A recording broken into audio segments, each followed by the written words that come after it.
Buenas noches a todos. Vamos a continuar con nuestra reflexión sobre estas catequesis que estamos haciendo respecto a lo de la Semana Santa, ¿no? Ayer hablábamos sobre, era el Jueves Santo, sobre todo la misa por la tarde, ¿no? La misa de la Cena del Señor. Y ya decíamos que esta misa, era el inicio de una celebración, que es una celebración que está dividida en tres partes. Vamos a hablar ahora sobre el Viernes Santo. Si bien el Viernes Santo, ¿verdad?, es muy característico por el Via Crucis, sobre todo, ¿no? En realidad, la celebración litúrgica oficial es precisamente la de la tarde, ¿verdad? Que, aquí la hacemos nosotros por la tarde. La hora más exacta tendría que haber sido a las 3 de la tarde, que es a la hora que muere Cristo. Y es la celebración de la Pasión, ¿verdad? La celebración de la Pasión, ¿verdad?, de nuestro Señor, el Viernes Santo, ¿no? Viernes Santo de la Pasión del Señor, donde se lleva a cabo la adoración de la cruz. Entonces, este Viernes Santo, pues se habla precisamente de la muerte de Cristo. Es la celebración en la que nosotros queremos profundizar, queremos adentrarnos en el misterio de la muerte de Cristo.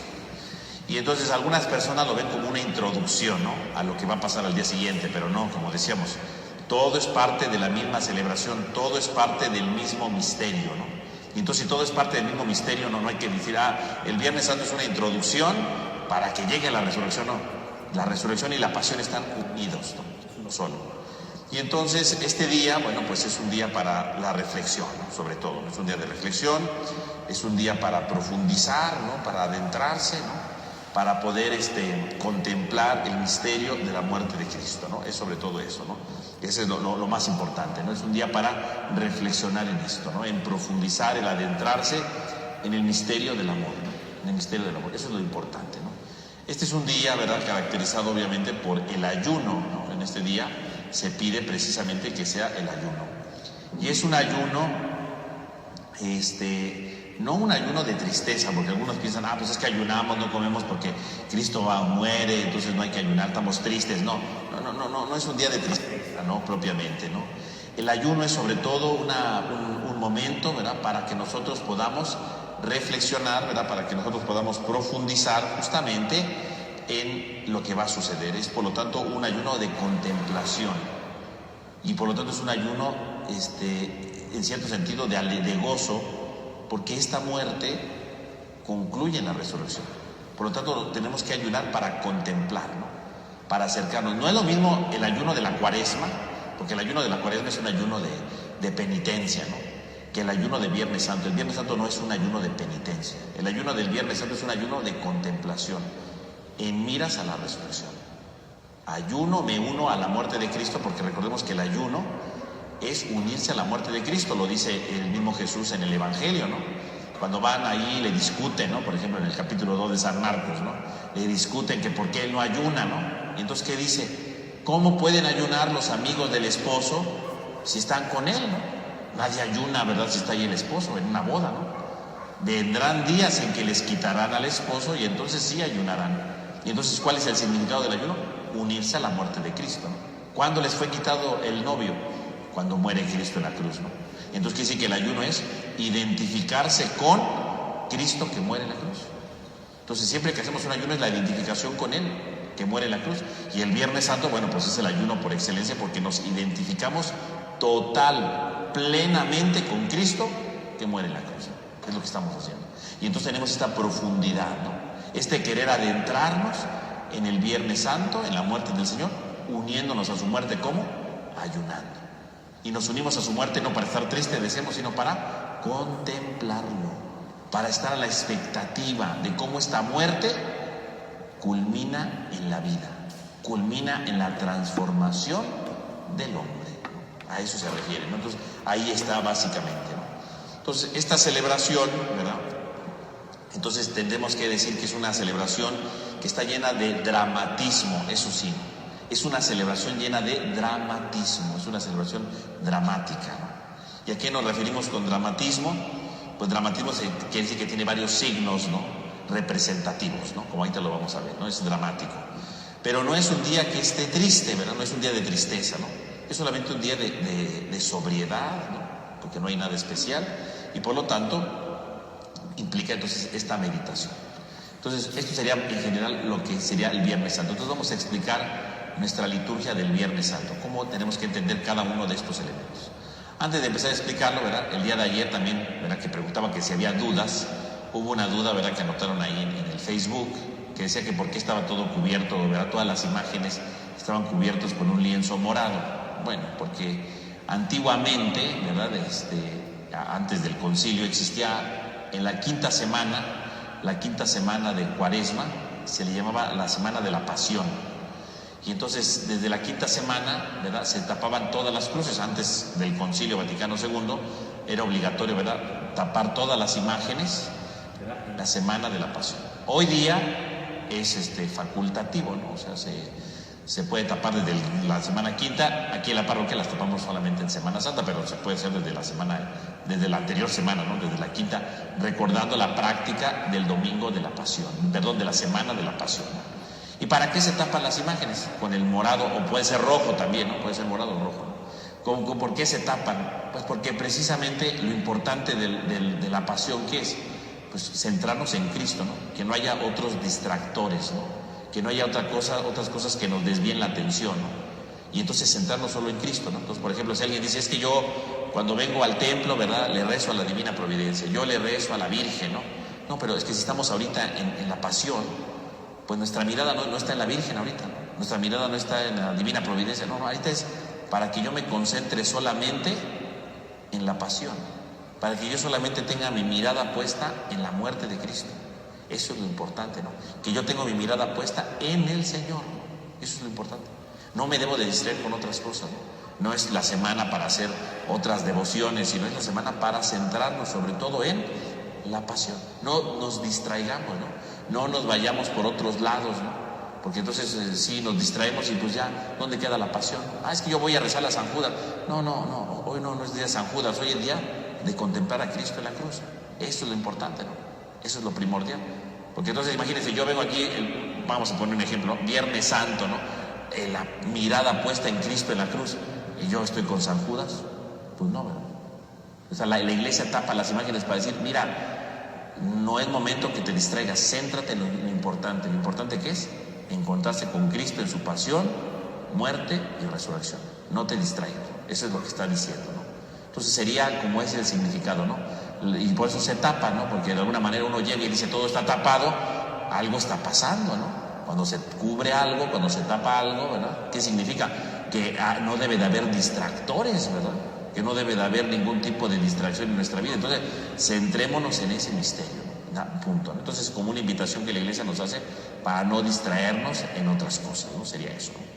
Bueno, eso fue referente a lo que me preguntaban el día de ayer, que no lo vimos en el Facebook, ¿no? Pero ahí está, ¿no? Ahora bien, regresando al tema, ¿no?, de hoy, ¿qué es el Viernes Santo, no? Entonces, el Viernes Santo, pues esta celebración que se hace, ¿no? Dice la circular, ¿verdad?, referente a la Semana Santa, dice, la celebración de la Pasión del Señor debe tener lugar después del mediodía, cerca de las 3, lo que yo les decía, ¿no? Pero por razones pastorales puede elegirse otra hora más conveniente para que los fieles puedan reunirse más fácilmente. Por ejemplo, desde el mediodía hasta el atardecer, pero nunca después de las 9 de la noche. Eso dice. Entonces, la celebración se supondría que tendría que ser a las 3 de la tarde, porque nuestro Señor murió a las 3 de la tarde. Esa es la hora que se recomienda. Pero lo dice la misma circular, pero por una conveniencia pastoral puede elegirse otra hora. ¿Por qué? ¿Por qué puede elegirse otra hora? ¿Cuál es la razón? ¿Cuál es el motivo por qué puede elegirse? Pues para que asista más gente. Generalmente aquí nosotros, ¿verdad?, en las diferentes parroquias de nuestra comunidad, ¿no?, en las diferentes parroquias de nuestra comunidad, de las comunidades de aquí, no lo celebran a las 3. ¿Por qué? Pues porque tenemos ¿cómo se llama? Tenemos el Via Crucis, ¿no?, que es en la mañana. Y pues casi a las 3 está terminando el Via Crucis. Entonces, si hiciéramos esa hora esto, pues no, la gente no vendría, ¿no? Por eso generalmente se hace un poquito más en la tarde, ¿no?, para que la gente descanse del Via Crucis y regrese a participar de esta celebración, ¿no? Sería como esa la idea primordial, ¿no? Por eso se cambiaría de horario aquí. Pero en otros lugares, ¿verdad?, donde no se hace el Via Crucis como aquí, porque aquí el Via Crucis nosotros lo hacemos, ¿verdad?, en las calles, y entonces hace un montón de elementos que se van conjugando. En otros lugares el Via Crucis se hace muy sencillo o se hace en la noche. Hay lugares donde se hace en la noche. Por ejemplo, en Roma, el Papa, ¿a qué hora reza el Via Crucis? El Papa reza el Via Crucis en la noche. Curiosamente, el Jesús se hace en la noche. Y el Papa sí celebra, obviamente, en las iglesias de Roma celebran en general a las 3 el oficio de la pasión. En cambio, el Vía Crucis se hace en la noche, ahí es otra práctica, ¿no? Es distinto, ¿no? Pero aquí, pues como nosotros lo hacemos en la mañana, generalmente la pasión se traspasa para un momento posterior, ¿no? En la tarde, ¿no? Y entonces ese es el motivo. Entonces lo hacen a las 5, a las 6, ¿no? De la tarde. Pero eso dice, pero nunca después de las 9 de la noche, ¿no? Ya a las 9 de la noche no debe ser, ¿no? Así lo recomienda, ¿no? Entonces eso es respecto a la hora. Ahora, ¿cómo se divide esta celebración? Pues tiene 4 partes, ¿no? El Viernes Santo tiene 4 partes. Tenemos la liturgia de la palabra, donde se proclama el misterio de la cruz, ¿verdad? La liturgia de la palabra. Luego viene lo que llamaríamos la oración universal, que es distinta, ¿verdad? No es como ahora, ¿no? En las misas ordinarias es diferente, ¿no? Luego viene el momento de la adoración de la cruz y finalmente la comunión, ¿no? Entonces tiene 4 partes. Entonces la primera parte, que es la liturgia de la palabra, comienza con la liturgia de la palabra, de la palabra y con la entrada. ¿Cómo se hace la entrada? Ese día, ¿verdad? El Viernes Santo no hay canto de entrada, ¿no? No hay canto de entrada ese día. ¿Por qué? Porque para empezar no hay canto de entrada porque no es misa. No vamos a celebrar la misa, no hay canto de entrada. En segundo lugar, porque es un día para contemplar la pasión, entonces no debe haber ningún distractor en la entrada. Entonces la entrada, verás, hace la procesión en silencio, en silencio. No se hace nada más que en silencio. Va a la procesión de entrada en silencio, ¿verdad? Sencillo. Y llegando frente al altar, el sacerdote se postra en la tierra, ¿no? Se acuesta, ¿no? Se recuesta sobre el suelo. ¿Por qué? ¿Qué significa eso, no? ¿Cuál es el sentido de esta postración, no? La misma circular, ¿verdad?, de la Semana Santa nos lo dice, ¿no? El sacerdote y los ministros se dirigen sin canto alguno, ¿verdad? Y a lo más se pueden dar unas palabras introductorias, ¿no? Como para que la gente, ¿verdad?, el pueblo se dé cuenta de lo que está pasando, ¿no? Va a pasar en un momento. Terminadas las palabras introductorias, entra el sacerdote, se postra, dice, haciendo la debida reverencia al altar, se postran rostro en tierra. Esta postración es un rito propio de este día que se tiene que conservar, pues representa la humillación del hombre terreno, así como la tristeza y el dolor de la iglesia. Eso significa que se postra en tierra, ¿no? En primer lugar, la humillación del hombre terreno. La humillación. Entonces, el sacerdote llega y se postra en tierra. ¿Por qué? Porque es el símbolo de la humillación, no del sacerdote, del hombre completo, el hombre humillado. ¿Quién humilla al hombre? Al hombre lo humilla el pecado. Y el mismo pecado, ¿verdad?, del hombre, su soberbia, fue la que condenó a Cristo en la cruz. Por lo tanto, si vamos a contemplar a Cristo crucificado, ¿por qué está crucificado Cristo? Pues está crucificado porque el hombre lo condenó a la muerte, ¿no? Está crucificado porque el hombre lo mandó al patíbulo de la cruz, ¿no? El pecado del hombre fue el que condenó a Cristo en la cruz. Es su propio pecado que lo humilla. Entonces el sacerdote se postra en primer lugar para decir, el hombre es la humanidad caída, vaya, ¿no? Es el hombre terreno, es el hombre terrenal que con su pecado se tira a sí mismo, ¿no?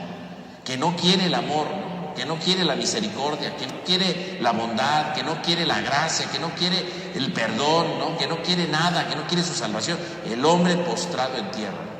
Por lo tanto, el sacerdote que ahí se postra, en primer lugar, es el símbolo de una humanidad caída por el pecado, y que el mismo pecado hace que crucifiquen a Cristo, ¿no? Ahí está, la humanidad caída, ¿no?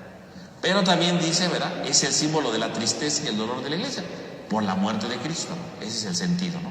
Que también ahí vemos entonces el dolor, la tristeza, ¿no?, de la muerte de Cristo. La iglesia está triste porque Cristo, bueno, triste no en el sentido, digamos, de melancolía, ¿no?, sino de contemplación, ¿no? Pero es precisamente ese signo de dolor, más bien, de cómo Cristo está por morir, ¿no?, en la cruz. A eso se refiere.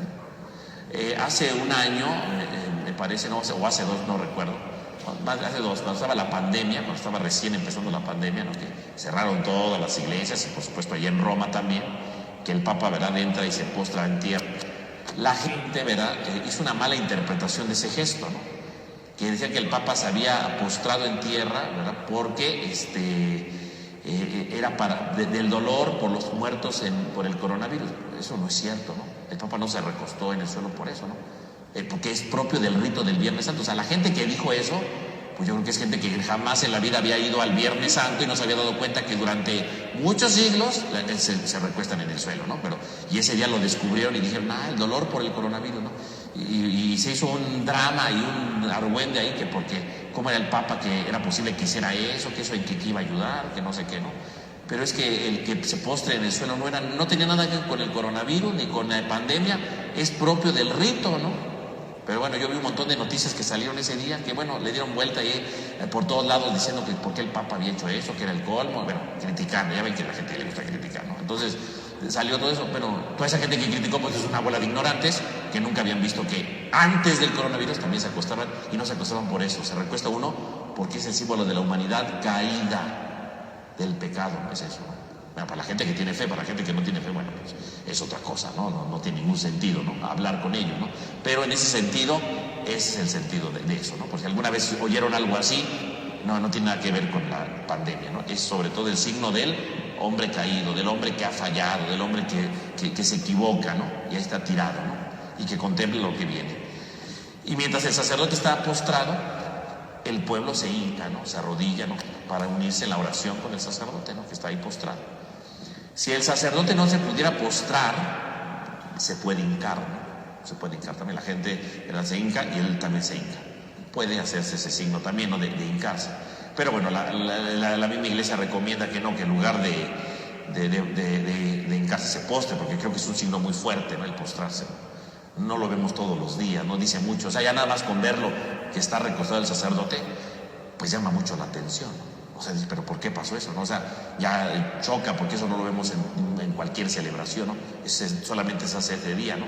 Entonces llama mucho la atención. Entonces por eso se recomienda ampliamente que este signo pues se lleve a cabo, ¿no? Ese signo se vaya llevando a cabo. Ahora bien, después de esto termina el sacerdote, ¿verdad? Se pone de pie, y entonces en cuanto se pone de pie, ¿verdad? Entonces llega aquí a la sede, ¿no? Se pone en la sede y dice solamente una oración, ¿no? Una oración introductoria, ¿no? Y entonces dice esa oración, que pueden ser dos, tiene dos oraciones, ¿no? Y entonces la segunda oración me parece que refleja bien el sentido del día, ¿no? Dice: Señor Dios, que por la pasión de nuestro Señor Jesucristo nos libraste de la muerte heredada del antiguo pecado, concédenos asemejarnos a tu Hijo, y haz que así como naturalmente llevamos en nosotros la imagen del hombre terreno, por la gracia de la santificación llévanos también la imagen del hombre celestial. Entonces fíjense, esta oración nos dice el sentido de este día, ¿no? Que por la pasión de nuestro Señor Jesucristo, estamos celebrando la pasión, ¿no? Nos libraste de la muerte heredada del antiguo pecado. O sea, Cristo murió, pero no murió solamente porque lo condenaron a la muerte, no. Murió porque con su muerte nos ha liberado del antiguo pecado, de la muerte del antiguo pecado. Porque la antigua creación quedó marcada por el pecado, y ese pecado trajo, dice, la muerte. Ahora, si Cristo murió para salvarnos de esa muerte, concédenos asemejarnos a tu Hijo. Es decir, ¿para qué contemplamos la pasión de Cristo? La contemplamos para asemejarnos a Él, para parecernos a Él, no para ser iguales, ¿no? Para parecernos a Él. La pasión de Cristo no solamente se celebra para decir, ay, pobrecito de Jesús, ya se nos murió. No es de que ya se murió, es para parecernos a Jesús, ¿no? Para asemejarnos a Él. Eso es lo importante.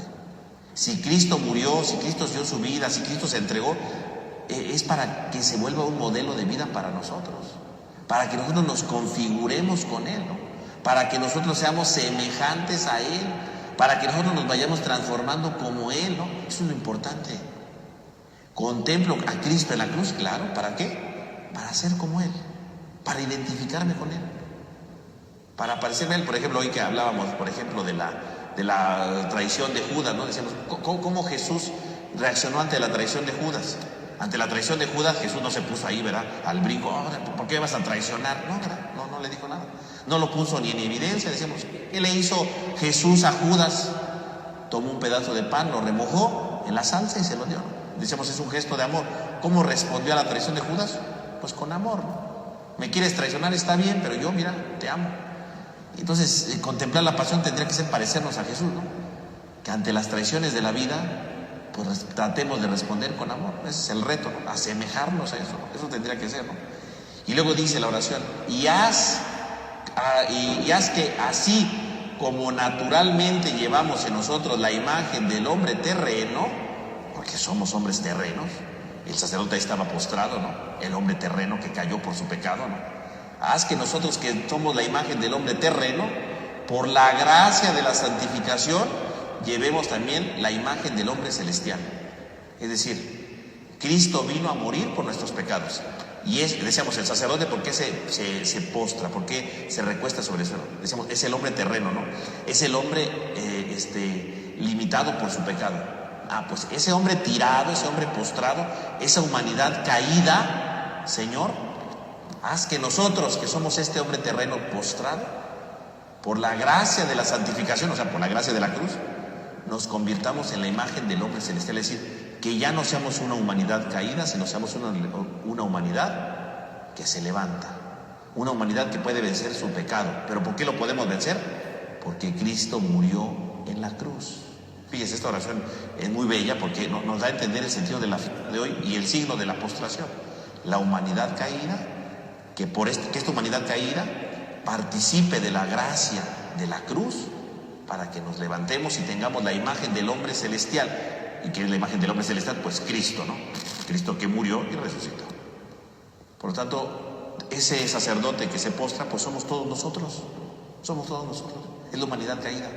Yo que me caigo cada vez que peco, cada vez que me enojo, cada vez que repelo, cada vez que soy envidioso, cada vez que me da coraje, cada vez que soy violento, ¿verdad? Es la humanidad caída. Pero Cristo vino ¿para qué? Para levantar esa humanidad caída. Todos somos hombres caídos, pero que por la gracia de la cruz llevemos la imagen del hombre celestial, la imagen de Cristo. Es decir, que nos levantemos y venzamos nuestros pecados. La pasión, por lo tanto, es un ejemplo a seguir. ¿Para qué? Para vencer los pecados, para levantarnos, para no quedar ahí postrados, ¿no? Y así como el sacerdote se levanta, ¿verdad? Porque obviamente ni modo que se quede ahí tirado, ¿verdad? Se tiene que levantar. Bueno, en el fondo es la humanidad que se tiene que levantar, pero gracias a ¿quién? A Cristo que muere en la cruz. Es Cristo que muere en la cruz para levantarnos de nuestro pecado y para asemejarnos a Él imitando su pasión. En otras palabras, imitando su amor, ¿no? Estamos llamados a imitar este amor que el Señor nos tiene a cada uno de nosotros, ¿no? Ese sería el sentido de la oración, ¿no? Bueno, entonces ahí viene la oración. Inmediatamente después de la oración, bueno, todos toman asiento, todos escuchan la palabra de Dios y viene entonces la liturgia de la palabra, ¿no? Y ese día, bueno, pues se lee en la primera lectura el profeta Isaías, ¿no? Del capítulo 52, 13 hasta el capítulo 53, versículo 12, ¿no? Que es al que se le ha denominado el cuarto cántico del siervo doliente, ¿no? En el libro del profeta Isaías existen 4 cánticos del siervo doliente, ¿no? Se le llama siervo doliente porque es un siervo que no tiene nombre, solamente dice que escogió un siervo, y se dice que ese siervo, ¿verdad? Sufre, ¿no? En cada cántico, ¿verdad? Va sufriendo de manera distinta, ¿no? Bueno, el primero es más bien como que lo eligió, en el segundo cuál es su misión, pero el cuarto cántico es el más largo y habla precisamente del dolor, ¿no? Habla de esto, ¿no? Y este siervo, bueno, pues sufre mucho, ¿no? Dice, muchos se horrorizarán al verlo, ¿no? Porque no tenía aspecto de hombre, ¿no? Y luego lo dice, Él soportó nuestros sufrimientos y aguantó nuestros dolores y lo tuvimos por leproso, herido por Dios y humillado. O sea, está describiendo un siervo. ¿Quién es ese siervo? Pues bueno, cuando lo escribió el profeta Isaías, en ese tiempo, los judíos no tienen ni idea quién es ese siervo, No sé quién es. Algunos dicen, a lo mejor es el mismo profeta que lo maltrataron. Bueno, puede ser. Otros dicen que ese siervo es la imagen del pueblo de Israel que ha sufrido. Bueno, puede ser. Otros, ¿verdad? Dicen que es un personaje misterioso que va a aparecer algún día. Bueno, puede ser. Los cristianos, cuando leyeron estos cánticos, decían, este siervo es Cristo. Es la imagen de Cristo. Claro, cuando el profeta Isaías lo escribió, obviamente no estaba pensando en Cristo. El profeta Isaías no conoció a Cristo, por supuesto que no, faltaban muchos siglos para que naciera Cristo. El profeta Isaías estaba hablando de otra realidad en ese momento. Pero los cristianos, haciendo una relectura de estos cánticos, dicen, pues es una predicción de Cristo. Cristo que viene a morir, que viene a entregarse por nosotros. Y obviamente, como el cuarto cántico es el más profundo, el que se habla de más dolor, este cántico se lee el Viernes Santo. Los otros 3 cánticos se leen en estos días, ¿verdad? Ayer lunes en la primera lectura se leyó el primer cántico, hoy en la primera lectura se leyó el segundo cántico y mañana en la primera lectura se lee el tercer cántico. Y el Viernes Santo leemos el cuarto, que es el más largo y en donde se habla más bien del dolor, ¿no? Y este día lo leemos, ¿no? Es una lectura larga, obviamente, porque esa es la del siervo doloroso. Pero fíjese cómo este siervo doliente, ¿no? Como este siervo doliente viene, ¿verdad?, a dar su vida por los demás. Dice, Él soportó nuestros sufrimientos. Es Cristo, ¿no?, que ha soportado nuestros sufrimientos para levantar a la humanidad caída. Fíjense. Luego sigue el Salmo 30, ¿no? El Salmo 30, ¿no? Padre, en tus manos encomiendo mi espíritu, que es una de las palabras que Jesús dice en la cruz, ¿no?, en el Evangelio de Lucas, ¿no? Y que en el fondo ese Padre, encomiendo tu espíritu, pues está tomado del Salmo 30, ¿no? Y entonces pues es este Salmo que también habla de cómo se confía en Dios, pero cómo los enemigos se burlan de Él, ¿no? A ti, Señor, me acojo, que no quede yo nunca defraudado. O sea, el salmista se está perseguido, dice, pero aunque me persigan, yo confío en ti. Se burlan de mí mis enemigos, mis vecinos y mis parientes se espantan de mí, pero yo, Señor, en ti confío. Entonces el Salmo 30 es el cántico de un siervo, de un orante que sufre, pero que confía en Dios. Entonces obviamente este cántico lo hacemos porque hace referencia a Cristo, que confía en su Padre, ¿no? Y luego la segunda lectura, vean cómo nos sigue llevando en el misterio de la pasión, ¿no? Es tomada de la carta a los Hebreos, ¿no? Esa carta a los Hebreos que en un momento habla de Cristo como sacerdote, y entonces dice, el Hijo de Dios es nuestro sumo sacerdote que ha entrado en el cielo, ¿no? Ha entrado en el cielo. Pero dice, este Cristo que entró al cielo es el que aprendió a obedecer y se convirtió en la causa de la salvación para todos los que obedecen. Así pues, ofreció oraciones y súplicas con poderoso clamor y lágrimas a aquel que lo podía liberar. Ofreció oraciones y súplicas, pero fue obediente, pero ofreció oraciones y súplicas. Pues es la imagen de la pasión. Cristo que en el huerto de los olivos, sobre todo, ¿no?, sufre, ¿no? Padre, aparta de mí este cáliz, ¿no? La carta a los Hebreos refleja el dolor de Cristo, ¿no?, en el momento de la pasión. Fíjense cómo cada lectura habla de la pasión de diferentes maneras, ¿no? La primera lectura del siervo doliente, ¿de qué habla? Habla de los efectos de la pasión. Tomó nuestros pecados sobre de él. El Salmo, el que sufre pero que confía en Dios. El tercero, el dolor ante la muerte, entre oraciones y súplicas, con lágrimas y poderoso clamor, ¿no?, lo que siente. Por lo tanto, cuando uno pone atención a las lecturas del Viernes Santo, es ver la pasión de Cristo de diferentes aspectos, ¿no? El dolor de Cristo, la confianza de Cristo, los efectos de la pasión, ¿no?, en la primera lectura. Y finalmente se viene el texto del Evangelio, ¿no?, el texto del Evangelio, que cada año leemos nosotros, la pasión según San Juan, ¿no?, la pasión según San Juan. Y la pasión según San Juan, bueno, pues es la pasión que, bueno, va narrando ahí de Jesús, haciendo ver que ha llegado la hora, ¿no? Porque en el Evangelio de Juan, desde el principio, ¿verdad?, Jesús habla de que va a llegar algún día su hora. ¿Cuál es la hora? Pues la hora es cuando Jesús sube a la cruz. Pero a diferencia de los otros evangelios, el Evangelio de Juan ve la cruz de Cristo no como un fracaso. La cruz de Cristo en el Evangelio de Juan es la gloria. ¿Cuándo empieza la gloria de Cristo? Cuando está crucificado. Por lo tanto, para San Juan, la cruz no es un momento de tristeza, ni de fracaso, ni de fallas, no, de dolores, no. La cruz en el Evangelio de Juan es la gloria de Cristo. Porque para el Evangelio de Juan, la cruz es como si fuera un trono. Es Cristo que se sube a su trono, ¿no?, la cruz, para ofrecer su vida por todos. Ahí empieza la gloria de Cristo. No es en la resurrección, es en la cruz, ¿no? Entonces el Evangelio de Juan hace ver que la cruz es su gloria. Y entonces ese es otro aspecto de la pasión. Cristo que muere en la cruz es alguien glorioso, porque nos salva de nuestros pecados, y el que me salva de mis pecados, pues ahí está la gloria más grande, con el amor que se da a los suyos. Nadie tiene amor más grande, dice el Evangelio de Juan, ¿no?, en el capítulo 15. Nadie tiene amor más grande que el que da la vida por sus amigos. El que da la vida.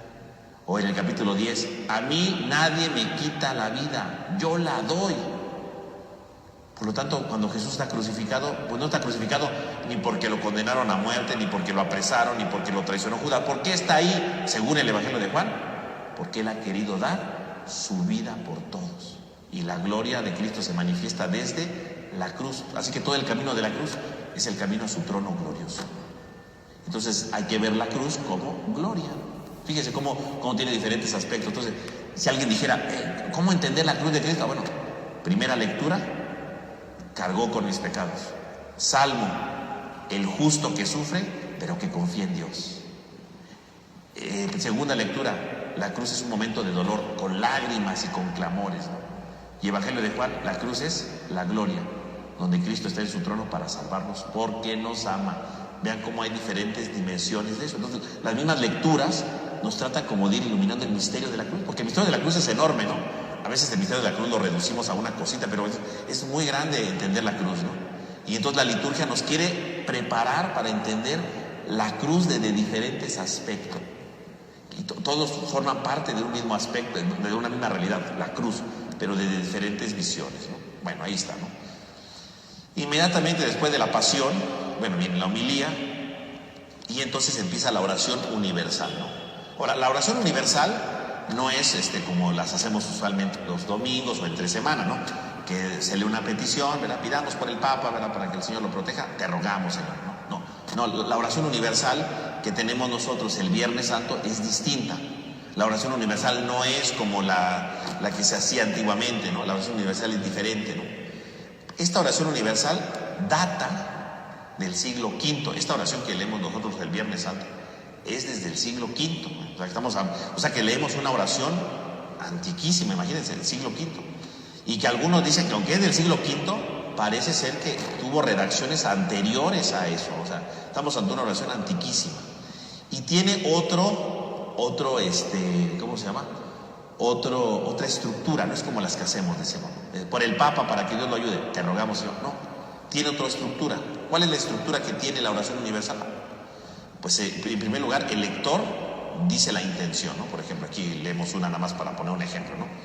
Y son 10 peticiones, ¿no? 10 peticiones. Una pide por la iglesia, otra por el Papa, ¿verdad? Por los catecúmenos, por la unidad de los cristianos, por los judíos, por los que no creen en Cristo, por los que no creen en Dios, por los gobernantes, por los que viven alguna tribulación, ¿no? O sea, se van diciendo varias, ¿no? Varias oraciones. ¿Y por qué es esta oración tan importante? Un lado, porque es antigua. ¿Y por qué en este día? Porque ustedes se dan cuenta, estas oraciones van pidiendo por diferentes aspectos, ¿no? Fíjense, primero por toda la iglesia, luego por el Papa, que es la cabeza de la iglesia, ¿no? Luego por el pueblo de Dios y todos sus ministros, ¿no? Luego por los catecúmenos que van a ser bautizados al día siguiente, ¿no? Luego por todos los cristianos para que vivan en unidad. Luego por los judíos, se pide por los judíos, ¿no? Luego por los que no creen en Cristo, porque hay gente que no cree en Cristo. Luego se pide por los que no creen en Dios. Luego se pide por los gobernantes, decíamos, y luego por los que tengan alguna tribulación. O sea, se tocan diferentes aspectos de la vida. ¿Por qué? Porque Cristo murió en la cruz para ayudar a todos, incluso, como lo dice la oración universal, por los que no creen en Dios. Cristo murió por todos. Aunque yo diga, yo no creo en Dios, Cristo murió por él. Cristo murió por él, así de fácil. Yo no creo en Cristo, bueno, no importa, Él murió por ti. Y pedimos por ellos, para que descubran a Dios en su vida, para que descubran el amor que Dios tiene. Porque los efectos de la cruz son para todos. Claro, el que lo quiera aceptar, adelante. Quien lo quiera negar, bueno, es libre de negarlo, pero Cristo murió por todos. Y la oración universal refleja cómo Cristo ha muerto por todos. Y entonces tiene una estructura distinta, ¿no? Por ejemplo, dice, ¿no? Oremos también por los que no conocen a Dios, para que buscando con sinceridad lo que es recto, merezcan llegar a Él. Entonces ahí está la petición. Oramos por los que no conocen a Dios, para que buscando con sinceridad lleguen a Él, ¿no? Esa es la petición. Inmediatamente después de eso se hace un momentito de silencio. Y luego el sacerdote hace una oración conclusiva de esa petición, ¿no? Entonces dice, Dios eterno, que creaste a todos los hombres para que deseándote te busquen y para que al encontrarte descansen en ti, concédenos que en medio de las dificultades de este mundo, al ver los signos de tu amor y el testimonio de las buenas obras de los creyentes, todos los hombres se alegren y te confiesen como único y verdadero Dios, Padre de todos. Por Cristo nuestro Señor. Amén. Fíjese cómo es distinta. Se lee la petición o se canta, se puede cantar, ¿no? Y luego el sacerdote hace una oración conclusiva. Y luego se lee la siguiente petición, momento de silencio, oración conclusiva. La siguiente petición, momento de silencio, oración conclusiva. Es distinta. Pero así la leemos porque así está escrita, ¿no? Del siglo V, ¿no? Por eso digo que es una oración antiquísima, ¿no? Entonces es algo muy antiguo, pero se lee este día, por un lado, por el valor histórico, pero también porque refleja que Cristo murió por todos. Cristo murió por todos. Incluso en el momento de silencio se pueden poner todos de rodillas según la indicación. Entonces, por ejemplo, oremos por los que no creen en Dios para que lo lleguen a encontrar.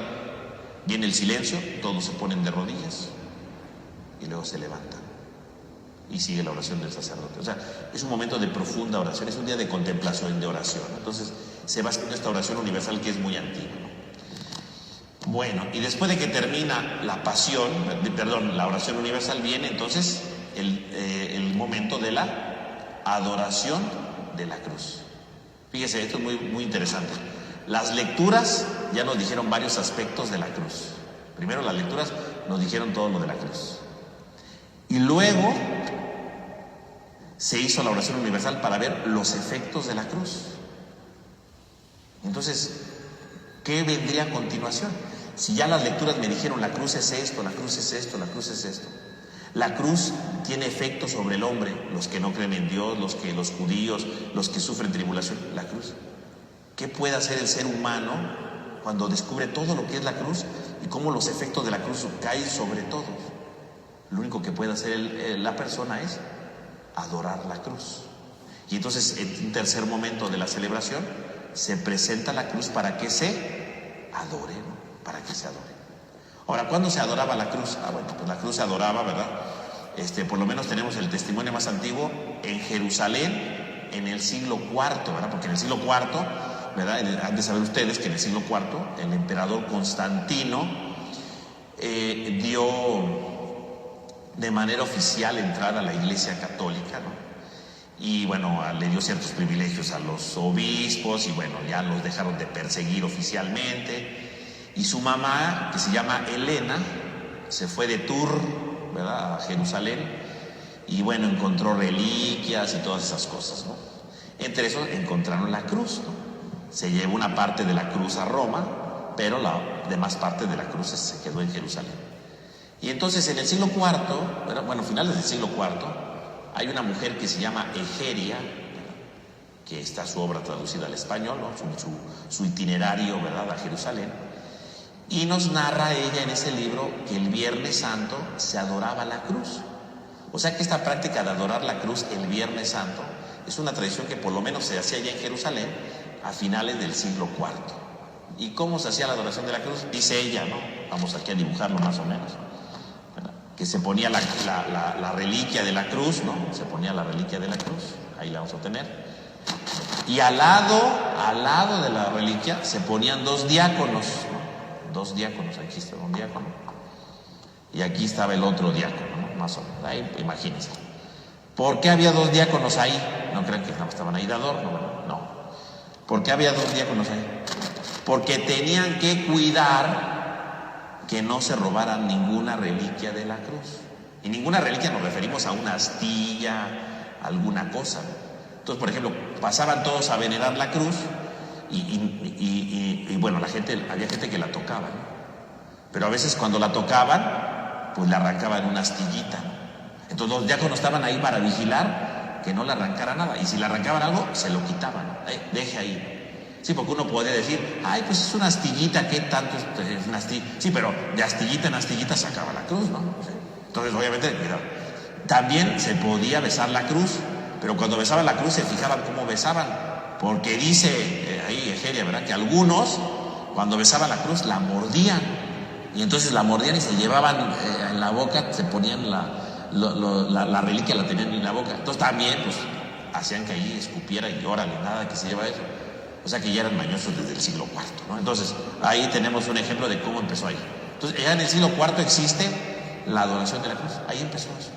De hecho, en Jerusalén obviamente, como salen muchas reliquias, ¿no?, se empiezan a construir muchas iglesias que hasta el día de hoy existen, ¿no? Hay muchas iglesias ahí, ¿no? Que la iglesia del Padre Nuestro, que las Bienaventuranzas, que el del Huerto de los Olivos, hay muchas que empezaron justamente porque Santa Elena va a visitar todos esos lugares y va sacando reliquias, ¿no?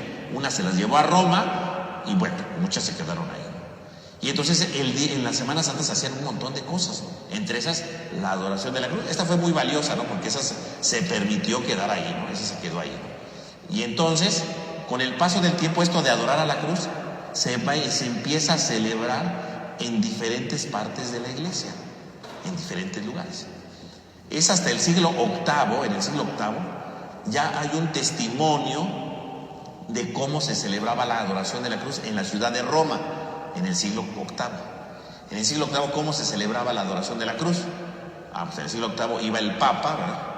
En su catedral, que es la Basílica de San Juan de Letrán, estaba ahí. Y como a 3 cuadras está la Basílica de la Santa Cruz, donde está la reliquia de la cruz que se trajo Santa Elena, ¿no? Tan cerquita, ¿no? Porque está muy lejos, ¿no? Es como caminar de aquí a San Marcos, no, está más cerca todavía, ¿no? De aquí pues antes de llegar al eje 3, ¿no? Unas 3 cuadras antes, ¿no? Y el Papa, ¿qué hacía el Viernes Santo? El Papa, ¿verdad? Bajaba, ¿verdad? Antes de las 3 bajaba, de la Catedral de San Juan de Letrán se bajaba, se iba descalzo, iba caminando descalzo con el turiferario hasta la Basílica de la Santa Cruz, llegaba ahí, besaba, estaba cubierta la reliquia, le quitaban el velo, besaba la reliquia de la cruz y después de eso, ¿verdad?, empezaba un momento de oración, de leer la Pasión de Cristo, etc. Pero así es como se hacía. Entonces, el Viernes Santo, ¿cómo lo celebraba el Papa en el siglo VIII? Salía de la Basílica de San Juan de Letrán, caminaba descalzo con el turiferario, ¿verdad? Iba ahí con el incienso, ¿verdad?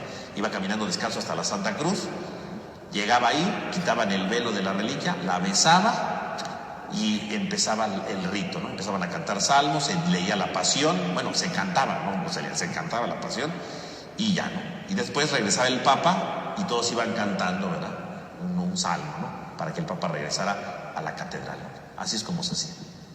Y con eso entonces empieza a entrar el rito de la adoración de la cruz en Roma. En Roma empieza el rito de la adoración de la cruz, es esto. Y eso que hizo el Papa tiene sus reflejos hoy día, ¿eh? Ahí te vamos a explicar cómo tiene cierto reflejo. Más adelante, ¿verdad?, en el siguiente siglo encontramos de nuevo la idea de poner la reliquia de la Santa Cruz con las lecturas y todo. De nuevo el Papa lo vuelve a besar, ¿verdad?, en el siglo IX, y sigue la misma idea, ¿no? Ahora, también existieron ciertas ideas, ¿no?, que se empezaron a introducir, no solo en Roma, en otros lugares, ¿no? En el siglo IX, por ejemplo, la cruz entraba, ¿verdad?, cubierta con un velo, ¿no? La tapaban toda en el siglo IX, y la llevaban con el sacerdote o con el obispo, y poco a poco la iba destapando desde el siglo IX. De hecho, eso hoy día sí se hace, ¿no? O sea, esta idea de ir quitándole el velo a la cruz no es una cosa que hagamos de hoy día, es una práctica que se hacía desde el siglo IX, o sea, es una práctica antiquísima, no es una práctica de hoy día, ¿no? Entonces, se iba haciendo eso, ¿no? Se iba dando de esa manera, ¿no? Entonces, hoy, ¿cómo se hace la adoración de la cruz? Bueno, efectivamente, se puede tener toda la cruz cubierta, ¿no? Toda la cruz cubierta. Vienen los ciriales, ¿verdad?, acompañando a la cruz cubierta.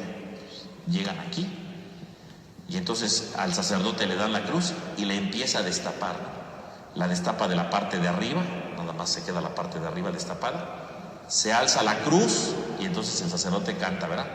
Mirad el árbol de la cruz donde estuvo clavado Cristo, el Salvador del mundo. La gente se hinca y canta, venid y adoremos. El sacerdote la baja, destapa uno de los brazos de la cruz, o sea, un brazo de la cruz, todo sigue tapado. Otra vez levanta la cruz y dice, mirad el árbol de la cruz donde estuvo clavado Cristo, el Salvador del mundo, venid y adoremos. Y él lo deja. Destapa toda la cruz y ahora sí vuelve a alzar la cruz. Mirad el árbol de la cruz donde estuvo clavado Cristo, el Salvador del mundo, venid y adoremos.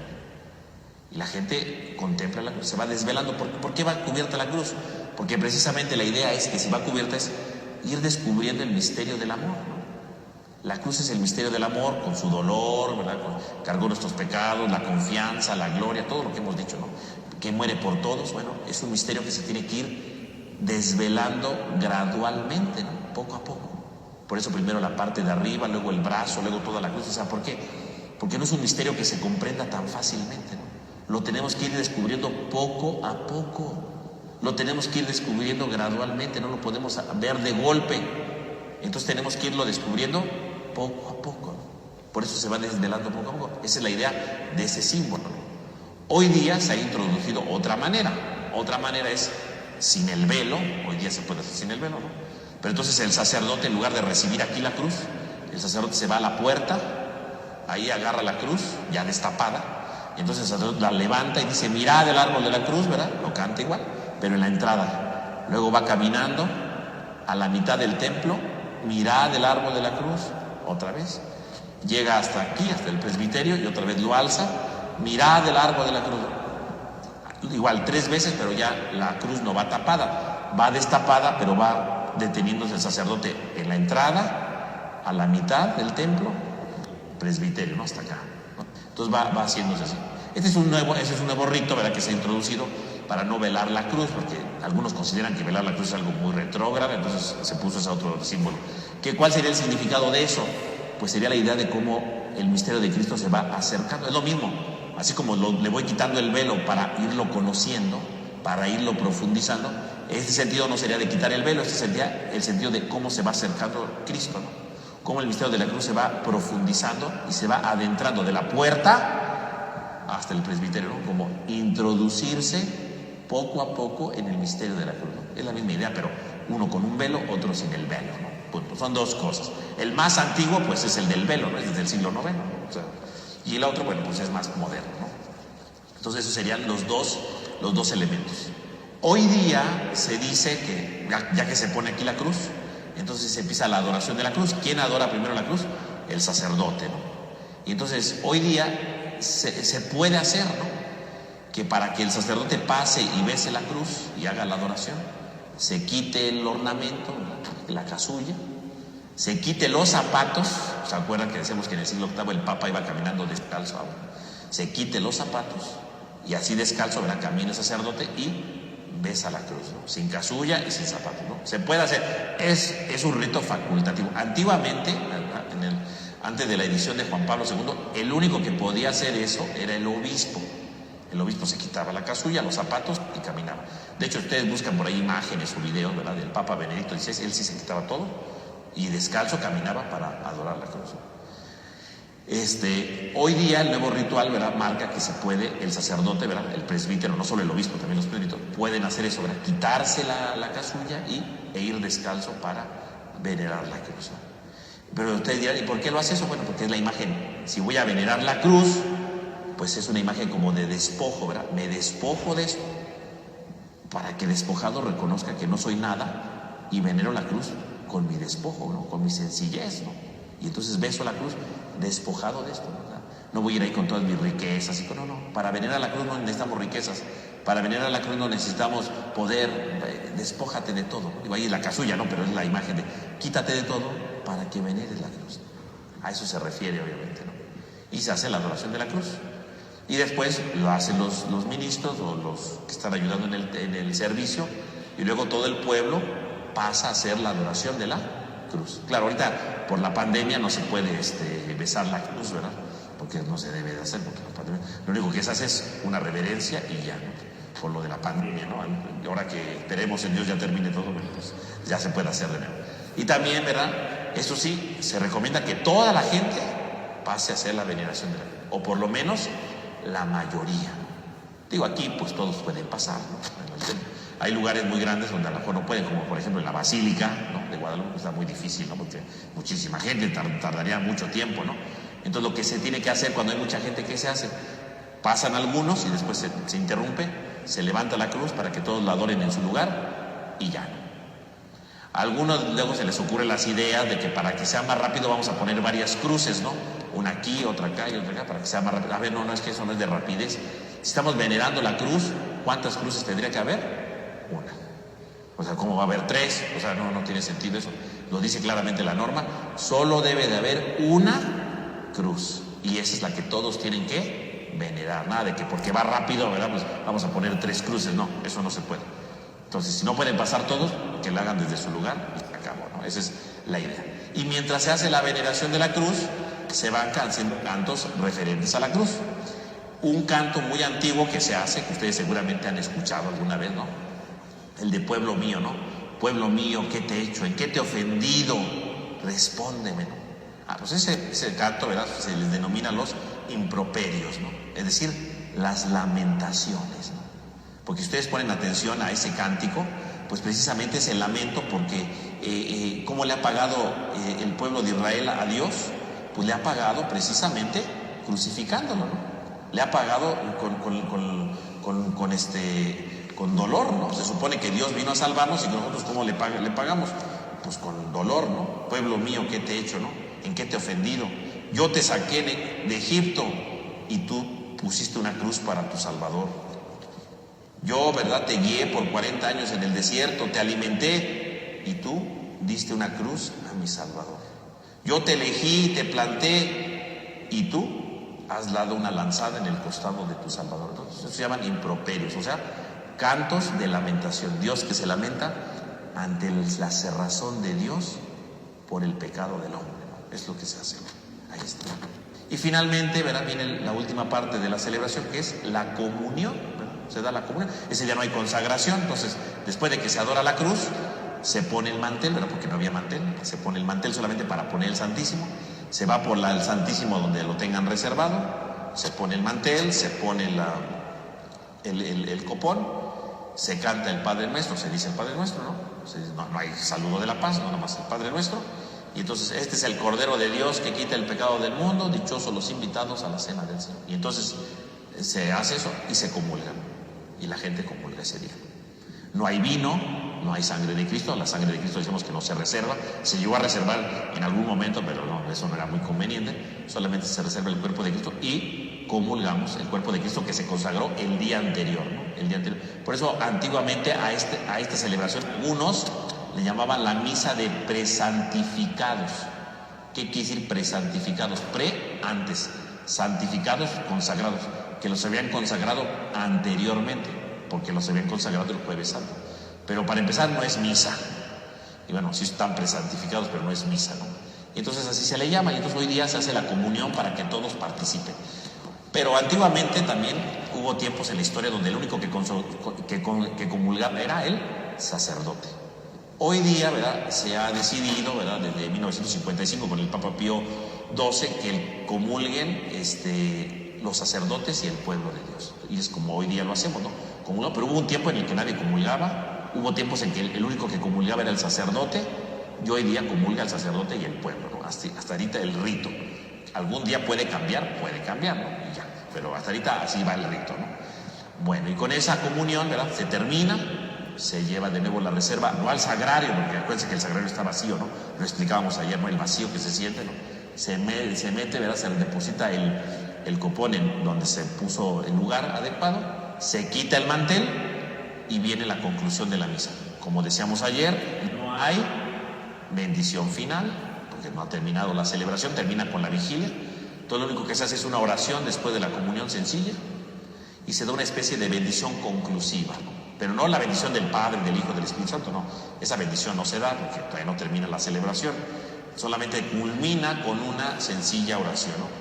Envía, Señor, sobre este pueblo tuyo que conmemoró la muerte de tu Hijo, en espera de la resurrección, la abundancia de tu bendición, para que llegue tu perdón, reciba tu consuelo, acreciente la fe y se consolide su eterna redención. O sea, los efectos de la cruz. Tenga bendición, tenga perdón. Cristo murió en la cruz para perdonarnos.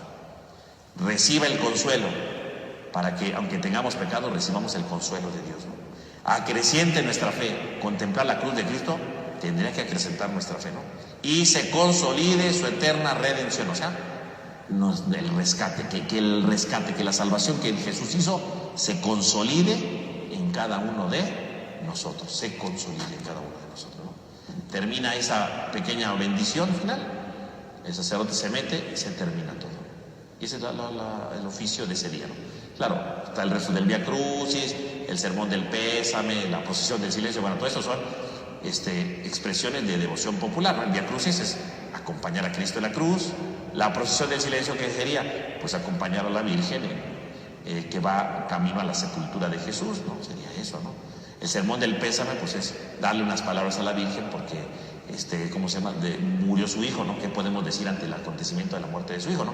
Eso sería, pero ya son devociones populares. La principal celebración de ese día, ¿cuál es? La de la pasión del Señor, ¿no? La que acabamos de explicar. Los otros son complementos que nos ayudan a seguir profundizando en eso, ¿no? Que son muy dados en nuestro país, ¿no? Obviamente, ¿no? Y que con eso pues tratamos de reforzar y de acrecentar este sentido de la Semana Santa, ¿no? Del Viernes Santo, ¿no? Y con eso, bueno, tendremos una breve idea y explicación de lo que pasa en esta celebración del Viernes Santo. No sé si tengan alguna duda, alguna inquietud que haya quedado. ¿No? ¿A qué hora va a ser esa celebración? La celebración aquí va a ser a las 6. ¿A las 6? Aquí la vamos a hacer a las 6. ¿Otra duda? ¿Comentario? ¿Crisis? ¿No? Bueno, entonces pues con esto concluiríamos entonces nuestra sesión del día de hoy. Vamos a concluirla con una oración, vamos a ponernos de pie. En el nombre del Padre, del Hijo, del Espíritu Santo. Amén. Te damos gracias, Señor, porque nos has llamado en este día a participar de esta pequeña reflexión sobre el misterio de tu cruz. Ayúdanos a profundizarla en este Viernes Santo para que vaya dando frutos auténticos en nuestra vida y vaya así transformando lo más profundo de nuestro corazón. Te lo pedimos a ti que vives y reinas por los siglos de los siglos. Amén. En nombre del Padre, del Hijo y del Espíritu Santo. Amén. Pues que tengan todos una buena noche, que descansen y mañana, Dios mediante, meditaremos sobre la vigilia pascual, ¿no? Para entender los principales signos que vamos a tener en esta celebración. Pues que tengan una buena noche.